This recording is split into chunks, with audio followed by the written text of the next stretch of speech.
Good afternoon, and thank you once again for joining us. Today is, of course, an Easter Sunday like no other we have experienced. I want to thank everyone across the country for staying at home. I know this isn't easy, but your actions, your sacrifices are making a difference. So I'm asking you to please stick with it. It is vital that we slow the spread of this virus and save lives. I want to start with an update on some of the key statistics in relation to COVID-19 in Scotland. As at 9 o'clock this morning, there have been 5,912 positive cases confirmed, an increase of 322 from yesterday's figures. As always, let me be clear that these numbers will be an underestimate. A total of 1,755 patients are in hospital with COVID-19. That is a decrease of 100 from yesterday, but it is too early to read anything into that. A total of 221 people last night were in intensive care with confirmed or suspected COVID-19, an increase of 9 on yesterday's figures. And it is with sadness that I can report that a further 24 deaths have been registered of people who have tested positive for COVID-19. That takes the total number of deaths in Scotland to 566. This number is lower than in previous days and should be treated with some caution. People can now register deaths at weekend as part of our move towards 7-day-a-week registration, and I'm grateful to local authority staff for working with us to make that possible. However, we expect that registration numbers will still be relatively low over the Easter weekend, and this should be taken into account when looking at today's figures and also the numbers for the days following this weekend. I also want to provide some details about further information that will be available this week. Last week, National Records of Scotland published their first reports on deaths for COVID-19, drawing together information on all registered deaths where COVID-19 was either the underlying cause or a contributory factor. When the next NRS report is published this week, it will break down those figures by whether an individual has died in hospital, in a care home, at home, or in another location. NRS will also provide additional analysis by date of death for all deaths registered by the 5th of April. While there is a time lag on that analysis, it will help us better understand the spread of the virus throughout Scotland. But of course, understanding the statistics is important, but these numbers are more than statistics. All of the 24 deaths registered in the last 24 hours are deaths of individuals whose loss is a source of grief to many. I don't ever forget that, and I offer my deepest condolences to all those who have lost loved ones. As Health Secretary, I also want again to thank all of those working in our health and care sector for the incredible work you're doing. That thanks is due not only to doctors and nurses, but to the porters, the ambulance drivers, the cooks and the cleaners in our NHS and our social care settings. Everything you are doing right now is vital to the health of our country, and all of us owe you a debt of gratitude. I have 3 issues I want to briefly update you on today. The first is specifically for those working in adult social care. I want to be absolutely clear that you are as important to me as workers in our health service are. I'm determined to get you what you need to do your job as you care for others. Earlier this week, I reminded NHS boards that social care workers have always been included in key worker testing and asked that boards ensure that they have good systems in place for giving social care workers access to tests. I am pleased that we have had reports of progress made across a range of boards, although there is, of course, still work to do. For example, in NHS Lanarkshire, they have reported that 160 care workers or their households have been tested in just the last 2 days. As of Friday, a total of over 8,000 health and social care workers or their households across Scotland have been tested. In addition, in recent weeks, 2,000 people have come forward offering to join or rejoin the social care profession, and I'm grateful to every one of you for doing that. I also want to give those working in adult social care the certainty that they are valued. The Scottish Government has reached an agreement with COSLA on a pay increase for adult social care workers. With effect from the beginning of this month, they will receive, as a minimum, the real living wage of £9.30 per hour. This agreement applies to all hours worked, including sleepovers, and it covers personal assistants, those carers whose work is funded by the local authority, but who are employed directly by the person they care for. The Scottish Government and COSLA have also agreed funding for sick pay in cases where care workers are ill or self-isolating. As some of you may know, these contract rates are often the subject of quite lengthy negotiations. That can mean that pay increases are not confirmed for several months and then have to be backdated to April. Today's agreement means that there will be no delay. Adult care staff will get a pay increase immediately. I think that all of us are aware of the incredible work being done, often in stressful and difficult circumstances, by workers in the care sector. Ensuring that their pay increase takes immediate effect and that there is clarity on sick pay is the right thing to do. While there will be no amount of money that demonstrates how much we value these workers at this time, I am pleased that we are able to bring this change into force today.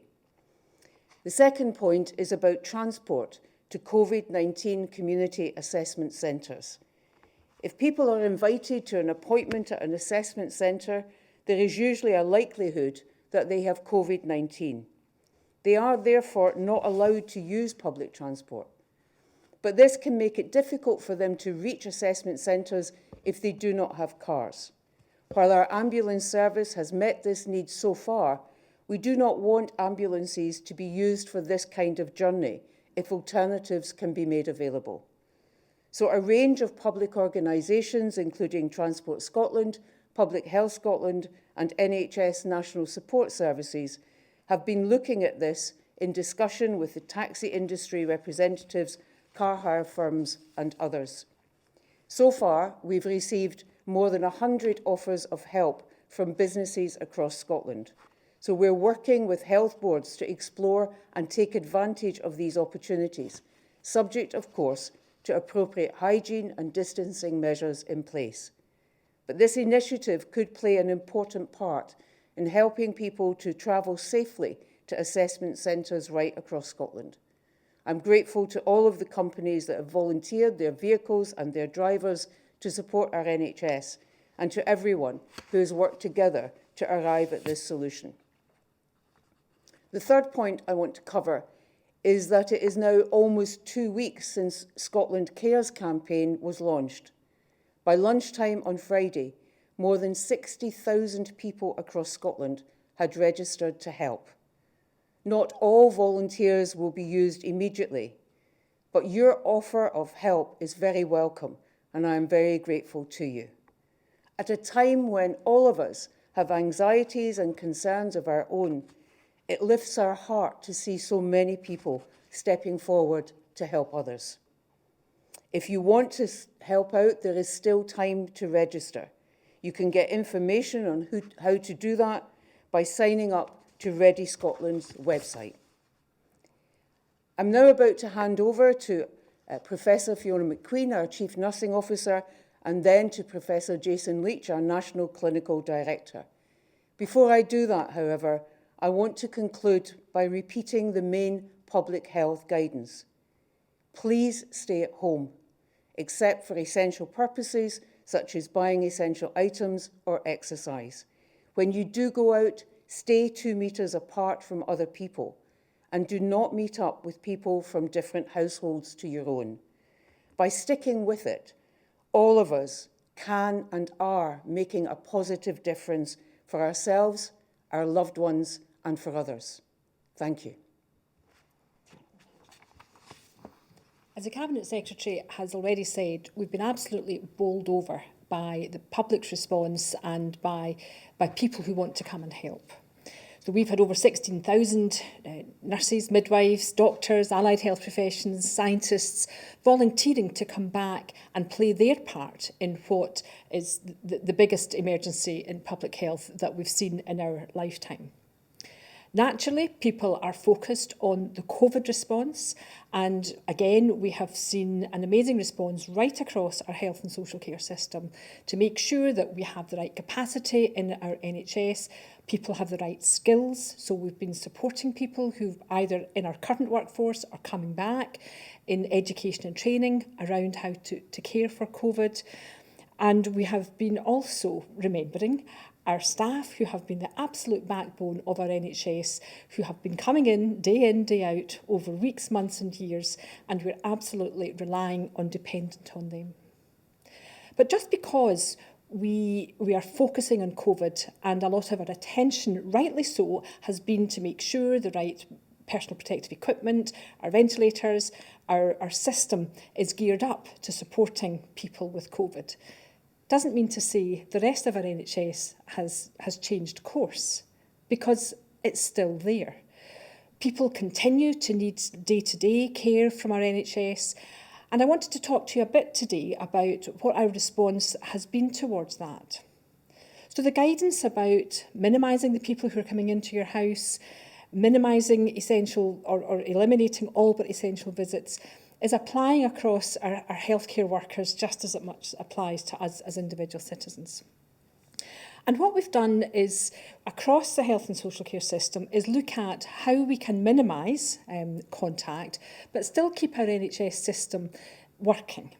And that issue is if you do need a GP appointment, if you need to see your midwife or your health visitor or the district nurse, that will still be there. And for many of you, our nurses and midwives across the country will be providing the same care as they always have been. So our community nurses providing palliative and end-of-life care, of course they're going to be with you. They're going to come, they're going to deliver their care in that sensitive, person-centred way that they always have. Our midwives are taking a slightly different approach.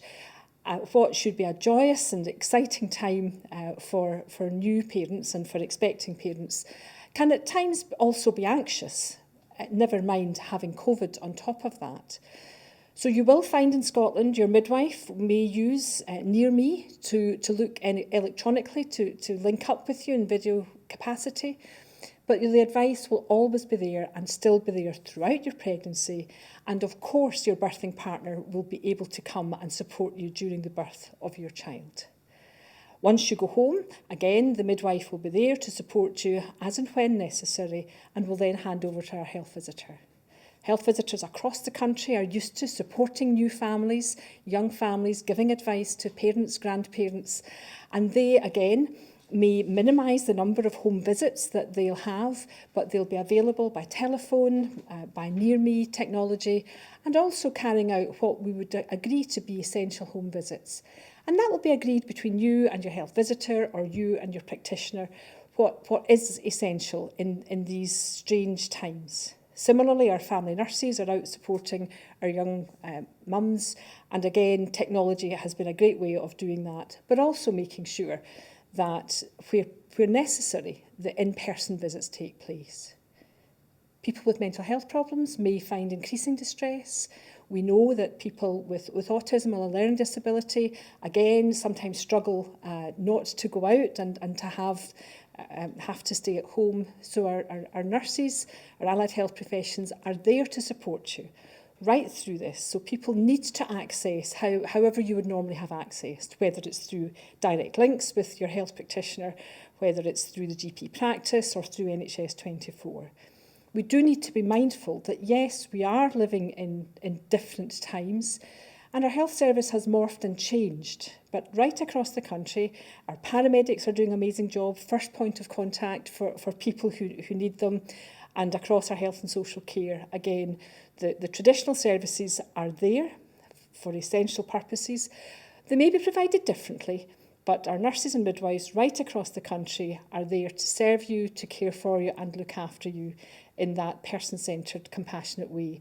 And I would hope that you would continue to reach out and look for the help that you need. And I'm confident that the services are there to give you that help and support you need. Cabinet Secretary, thank you very much. I have three brief messages. Message number one is to reiterate what the Cabinet Secretary has said, and that is the safest place for you and your family is at home. The best protection against this virus is your front door. So stay at home, even in this Easter weekend that feels strange for all of us. But stay at home as much as you possibly can. My second message is to those of you with children. I'm hearing stories across the whole of the UK and in fact across the whole of Europe about people being scared to take their children to hospital. Please do not be. If your child lives with asthma, lives with diabetes, lives with some neurological condition perhaps that you feel is deteriorating, you must access the healthcare your child needs. You will be safer if you go, not if you stay home for those deteriorating kids. If you need help with that, please phone your general practitioner or phone 111 out of hours. My third point is some confusion perhaps around the difference between self-isolation and social distancing. If you have symptoms, or anybody in your household had symptoms, you should stay home for 7 full days if you are symptomatic. You shouldn't go out for any reason. You should have your shopping, your essential supplies brought by somebody else, a neighbour, a friend or a family member. They should not enter your house. The rest of your household should stay home for 14 days. There is as much information as you need on nhsinform.scot/coronavirus. But let me go back to my first message again. Please, please stay at home.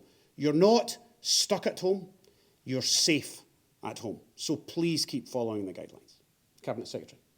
Thank you very much. And now we'll go to our journalists to take their questions. First is Gillian Sharp of the BBC. Gillian. Thank you. I wonder if you could tell us why the Care Inspectorate so far has not released figures on suspected coronavirus cases in care homes. I mean, after all, if they're robust enough to inform your policy, why can they not be published? So I want to say two things about this. We have always said, and I think have shown so far, that we are determined to make sure that the information we have is shared with you as transparently as we possibly can. But it is really important that we are confident about the robustness and the accuracy of that information. So we are currently working with the Care Inspectorate to check and double check the information that they are working with before we have the confidence to release that to you. And we intend to be able to do that later this week. And next we have Vanessa Kennedy from Scottish Television. Thank you.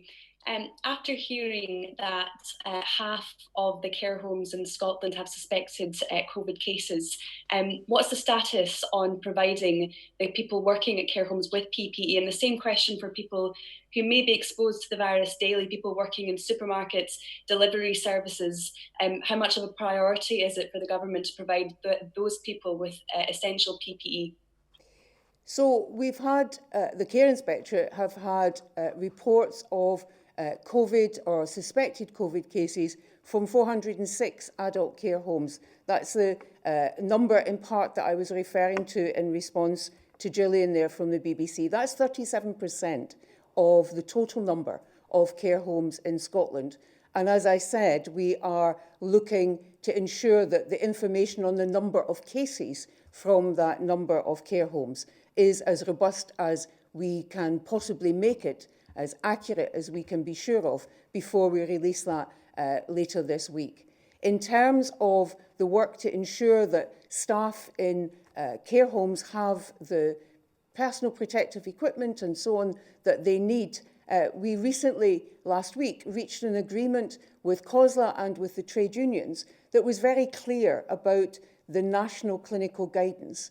It said that care home staff and staff working in social care, so care at home, may wear masks as well as aprons and gloves unless their own professional judgment told them that that was not needed. And we've put in place a dedicated order line for care homes and social care and dedicated distribution points for delivery for both of those, as well as, I've said before at these briefings, that very dedicated government email address for anyone in health and social care who has any concerns about the delivery of PPE or their own requirements to email us, and we act on that straight away, and it has that ministerial oversight. I'm going to ask Jason to talk a little bit about the wider public sector, but before I do, Fiona, do you want to say anything more about PPE and care homes? No, I think you've covered it, Cabinet Secretary. The issue is that we have put the supply chains in place so that people in care homes have the right PPE and to make sure that that's available for them. Some of it's direct delivery to the care homes and some of it is through their traditional way of securing PPE. Let's go back to first principles about what we understand about this virus for a moment. What we're trying to do is interrupt the chain of transmission from person to person. The virus does not spread itself. People spread the virus. So if you have symptoms, you stay at home. That breaks the chain of the virus. If you wash your hands, the most important single public health measure in all of this advice, if you wash your hands, you break the chain of the virus.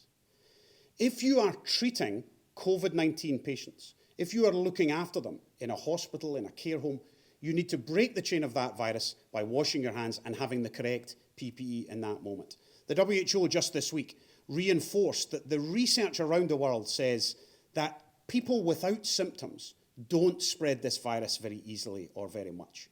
So it is principally about those with symptoms, those who are coughing and spluttering in whatever form that happens to take. So think in your head all the time about interrupting the chain of that virus. So the most important thing for those who are out in the public sector and providing services is to wash your hands, whether you're driving the bin lorry or whether you're in social care or you're in a supermarket helping us with our food supply. Thank you. Next, Jack Foster from Global. Good afternoon. We've heard today that the Royal College of Nursing are advising staff to refuse to treat patients with COVID-19 if they haven't been given sufficient PPE as a last resort. We also understand that this advice applies in Scotland as well. We know that the Scottish Government is obviously pushing for adequate supplies of personal protection equipment, but we also know that there are shortages and problems in the delivery. What impact is this advice likely to have on, one, the care of people diagnosed with coronavirus and the care that they can expect from the Scottish NHS, but also the efforts to source PPE equipment for healthcare workers? I mean, is this likely to focus minds more? So I spoke with the RCN just on Friday at the end of last week, and we will continue to keep in touch with them as I do weekly with the BMA, with the unions. I'm speaking to Unison next week and with Scottish Care. PPE is a constant source of activity and scrutiny and oversight on my part, but on the part of my ministerial team. So we constantly are looking at the stock levels we have, at the supply chain that we have, about whether or not we can encourage existing suppliers to increase their production, what they might need to help them to do that, and where we can extend that list of suppliers in order to increase the availability. There is a global demand, as I'm sure you know, on PPE that we have to make every single possible effort to ensure that we have a constant stream of supplies to meet the demands that are rightly there, based on that clinical guidance, based, as Jason said, about breaking that chain of transmission and protecting our health and social care staff. So we'll continue to work with RCN to ensure that their members, our nurses, have the PPE that they need, that where there are any glitches in the distribution, be that at a hospital level or be it in social care, that we identify what those are and we resolve them as quickly as we can. We've already been doing that, and I have no doubt that we'll continue to be doing that in the weeks ahead. What is important to me and to my colleagues, to the entire Scottish Government, is that we make every single possible effort we can to ensure that our staff, be they in health or in social care, have the PPE that they need in order to do the difficult jobs that they are doing. So we're working to ensure that the supply reaches those who need it, to make sure that where there are difficulties raised, we fix those problems, and to constantly looking at the supply into our National Procurement Centre, whether or not we can get our existing suppliers to increase their productivity, where there are new suppliers, checking that they will provide us with the quality we need and placing those orders. That work is constant, daily, and well underway. Next. Do you accept, though, that that does mean that some nursing staff are refusing to treat people who have coronavirus if they don't have that equipment? So we do not have nursing staff at this point refusing to treat coronavirus patients. And as I said, every effort is going into making sure that they are never placed in a situation where they do not have the PPE they need. It would not be, as a former nurse myself, I know that that would be a decision, would be the last decision that you would ever want to take. So our job is to make sure that they're never in that situation, and that we work really hard every single day to ensure that we secure the supply of PPE that our nursing staff, our medics, and our care at home and social care staff need to do the job that is so important and that they're doing right now. Next is Tom Eden from PA. Thank you. I just wanted to follow up on that question about the last resort of nurses refusing to treat patients if they don't have PPE. Would you, as a health secretary and the government, back any nurses who took that action? Well, as I said, and I'll ask our Chief Nursing Officer to say a little more on that, as I said, our focus is to make sure that no one in our health or social care professions are ever put in a place where that is the kind of decision that they consider taking. It matters very much to me that our health and social care workforce have all the PPE items that they need. And that is why there is so much effort going in across government, not just in health, but my colleague Ivan McKee over in trade is also looking at where we can secure additional supplies, perhaps from companies that have not supplied PPE in the past, working hard to increase the volume of supply we have. And of course, we are part of that UK effort to ensure that PPE, the stream of supplies, continues to meet the demand that we have. And our modelling work is set against the demand that we know is there, the demand we anticipate, and then the orders and the delivery times to come in. But we do that in the context of a significant global demand on PPE. So none of this is easy or straightforward. But what I need to assure everyone, those watching, but most importantly, those working in health and social care, is that we are making every effort we possibly can to ensure that not only is PPE available now, that we have the stocks that we need now, and we do, but that we are ensuring that the supplies are coming in. So as we distribute stocks out, we have stock coming in across all the items of PPE. Fiona, do you want to say anything else? So there is nothing more important to us than protecting our staff right across the system, but the issue that's been asked here is about the Royal College of Nursing's advice to nurses. We do expect our nurses to be able to have the right personal protective equipment at the right time available to them. And the Cabinet Secretary has talked about the lengths that we're going to provide the equipment for staff. What I think is really important is that staff aren't seduced into believing there's not enough equipment. So where there isn't enough equipment, they need to raise that quickly and rapidly so that there's an opportunity for their management teams to redistribute and sort that. We would take steps to make sure that staff have absolutely the right equipment. We would look at ways of delivering care so that our staff always have the right PPE to care for patients who are COVID positive or suspected, to keep them safe, because there is nothing more important to us than keeping our staff safe.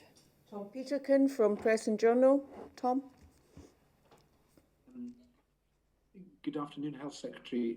There have been reports from charities that young disabled people are being asked to sign do not resuscitate notices. This obviously is extremely distressing. Why is this happening, and shouldn't it stop?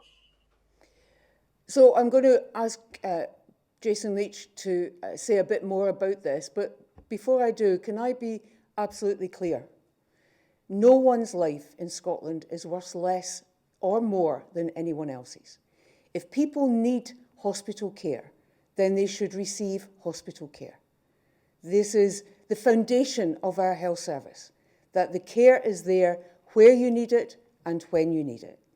There are a number of concerns, I know, anxieties, not just on the part of young people with disabilities, but also on the part of older adults and their relatives. And we are working very hard to ensure that the conversations that might need to happen every day in our health service before COVID-19 and are happening now, are conversations that take due account, proper account, of what an individual wishes for their own health care and how they want to be treated. Now, Jason is going to say a bit more about that. Let me be equally clear. Nobody should be asked to sign a do not resuscitate order against their wishes. But two things to balance that, perhaps. When I was a dentist and then I was an oral surgeon for many years when I was a clinician, I had many, many compassionate conversations with patients and families about their end-of-life wishes. And they were usually very calm, very focused, very full, and they included the patient and included the family. I'm 51 years old. My family know my end-of-life wishes. I have no underlying conditions. But I think that's an important conversation for families to have at any time. COVID has brought those conversations into sharp focus in the media and on the TV, but that does not mean that anything has changed. Nothing has changed, except that we want people to have caring and compassionate conversations as they've always had. Chris Musson from The Sun. Chris? Can I just ask about test figures? Obviously, you've pledged to increase numbers to 3,500 by the end of the month, and the capacity is currently 1,900. Over the last week, it's not gone above 1,300 per day. Can I just check why that is? It doesn't seem to be rising, certainly not to your target. So we are on target to get to that figure by the end of the month that we set. There are a number of factors that can vary the number of tests that are undertaken in any one day. That can be operational issues, the availability of the reagent that's needed, sometimes the availability of staff. So our work underway right now, led by our National Labs programme, is to get all of our NHS labs that before this were undertaking 350 tests a day, to get all of them up to that level and to get them working as one single resource, so that where a particular lab is now testing all they can in a given day, that some of the additional tests that they are being asked to undertake can be undertaken by another lab. So we're on track to meet that target, but there are individual factors that vary the levels from day to day, and the National Labs programme is leading our work to minimise those as far as we can and to ensure that we do reach that particular target. Michael Blackley from the Daily Mail. Can I just check how you're on target, given that the figures are just simply not going up at a rate by which you would meet that figure by the end of the month? I mean, I can read them to you if you like. It's 1,204, 1,292, 1,134, 1,251, and then back down to 1. I can read them too. And those are the numbers you're reading out that are the numbers of actual tests against capacity. And part of what I was saying was that there are factors that can affect whether or not we test up to capacity. Our capacity now is between 1,900 and 2,000. So on the 12th of April, we are on target to meet where we need to be by the end of April. Of course, there's lots of other work going on to increase our overall testing capacity. I'm sure we've spoken before at the media briefing about the UK programme we're involved in, with that drive-through testing at Glasgow Airport, opened up at Aberdeen Airport yesterday. We're looking at how we can introduce mobile testing. So all of that is really important. But what we also have to do is ensure where there are operational issues that mean that we are testing less than our capacity, that we fix those. And that's what I was talking about when I said our National Lab programme is undertaking that particular piece of work. Now I'm going to go to Michael Blackley at the Daily Mail. Hello, good afternoon. Given some of the concerns about major outbreaks in some care homes, will you be considering at any point greater testing of care home patients And also, will you be considering working with councils to provide extra funding for care homes for PPE?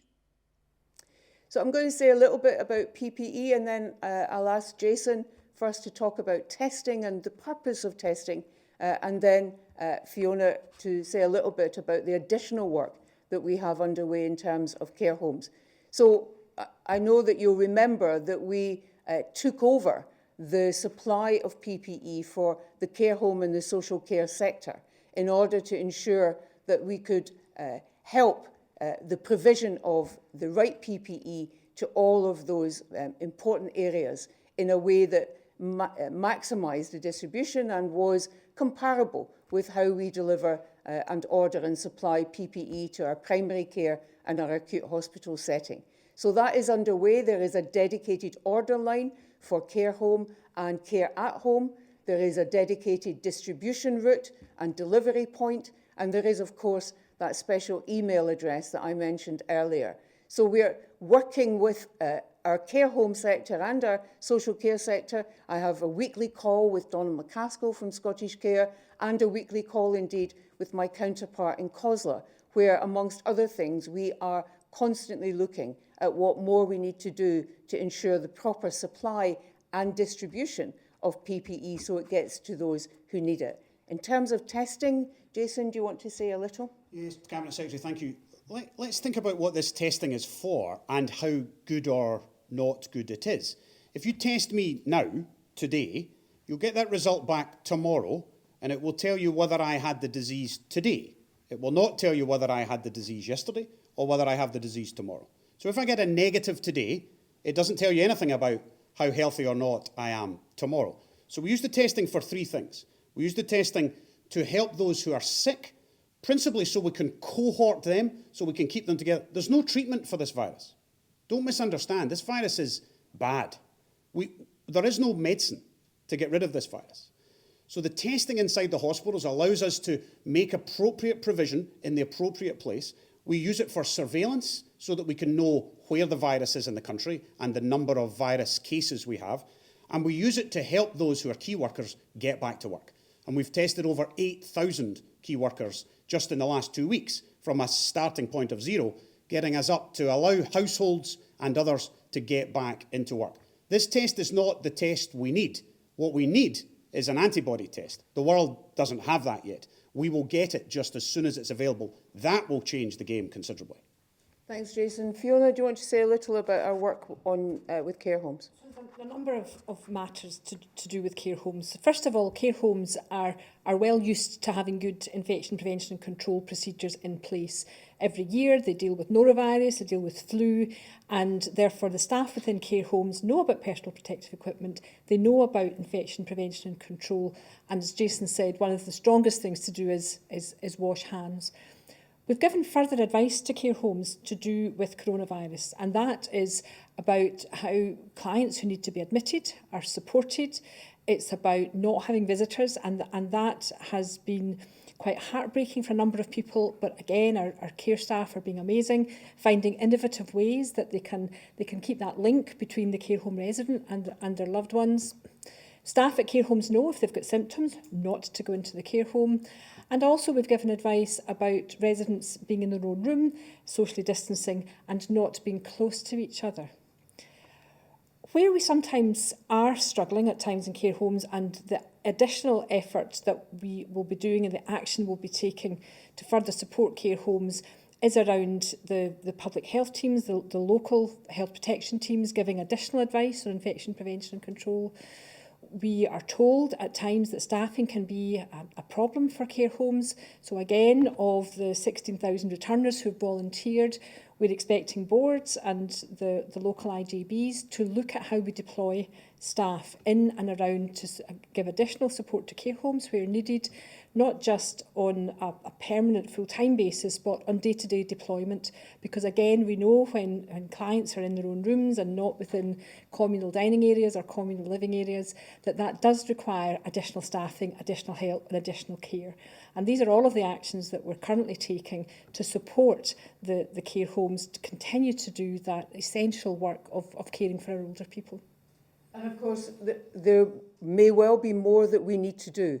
And so along with PPE, looking at what support is needed in care homes and in the care at home sector is something that is a constant part of our work. And where we identify that there is more that we need to do, where Scottish Care or others come to us asking for more support and help, then we will, as always, look very carefully at what we can do in order to make sure that all our citizens living in care homes or being looked after in their own home receive the care and the support that they need and that they deserve. Let's go now to Scott McNabb of the Scotsman. Scott. Cabinet Secretary, Professor Sharon Griffiths, the public health expert, suggested today that we may be near the beginning of the peak in Scotland. And when we look at today's figures, notwithstanding what you say about the deaths, but the positive cases seem to be flattening out or down in hospital, people in hospital, and also just an increase of 9 people in intensive care. Does that not suggest things are flattening out? So I'm going to ask Jason to say a little bit more about this, but let me be really clear. This is, as we have always said it would be. We need more and more data to be sure about exactly where we are in the very restrictive and difficult measures that people across Scotland are taking, and we are so grateful to you for doing that, about how successful we are being in flattening the number of cases to a level that allows our NHS to cope. It's too early on the basis of one day's data to say, as I said when I introduced that, too early to read too much into that. But let me turn now to Professor Leach to say what more he might have to tell us about the peak and the curve. You're right, of course. So when I was here on Friday, we talked about lead indicators perhaps beginning to show flattening. I use my words very, very carefully. The peak has never been going to be a single day. It's never going to be a Tuesday. And then suddenly everybody gets back to work and we open up everything again. That's not how this is going to work. There are some early signs that the lead indicators may be flattening off or not accelerating as they were, perhaps. But let me be very clear, that's a fragile place to be. It's exceptionally fragile. And if we remove the social distancing or the other measures too early, that will crumble in a heartbeat. And we've seen that around the world when people have begun to think they can release and there's then been another spike in cases and deaths. So we need to be very, very cautious. And we're in it for a long haul in order to save those lives. But we see the same numbers as you. And as soon as we can get to a point where some of that can be removed, of course, the advisors will advise the decision makers and the decision makers will take those choices. Thanks very much. Kathleen Nutt from the National. Hello, Health Secretary. I'm just wondering if you're compiling data on how many NHS staff and how many social care staff have been affected by COVID-19 and how many have sadly died as a result. So at this point, the data isn't enough for us to answer certainly the second part of your question. In terms of the number of healthcare staff who are absent, either because they have COVID-19 or because a member of their household does, or they're caring for someone, is 4.6%. That is the most recent absent data. And of course, that is also in part where we are targeting our testing to ensure that where it is possible for someone to return to work, and I know that very many of them want to do that as quickly as possible, then the testing capacity is targeted in part in order to allow that to happen.